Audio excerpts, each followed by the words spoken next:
Picture this, you've just bought a very expensive machine for your factory. You put 10 units through it a week. But now what if you put 100 units through the machine?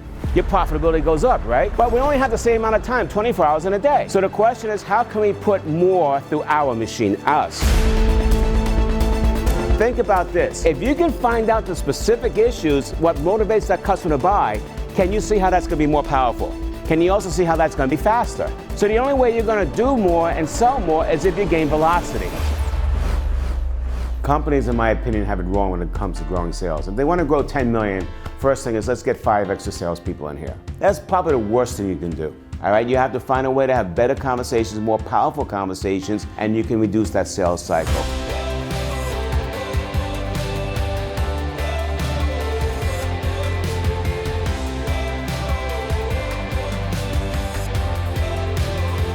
So as CEOs, how do we create the energy in our companies? How do we build a high-performing sales culture? What we have to do is we have to create the right mindset.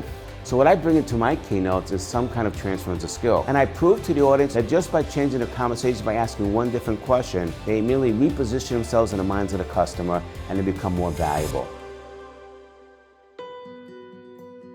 So they looked at me and they said, how are we going to do it? And I said, I have no clue. Now, you may be looking at me like, why would I do that? Well, I didn't have a clue because we didn't get into it yet. I don't have the answers up front.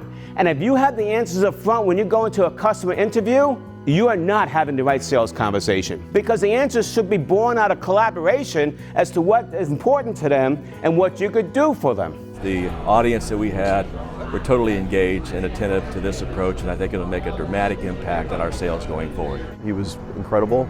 Liked him so much that I ended up hiring him for my business, turned it into something that's more customer-centric and focused. Don't worry about hitting home runs.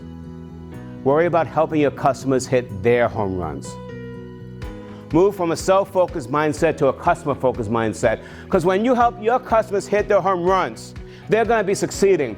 And when they're succeeding because of you, they're going to be looking at you and they're going to be saying, that's the person I want. I would never be here without you, and I can't get rid of you.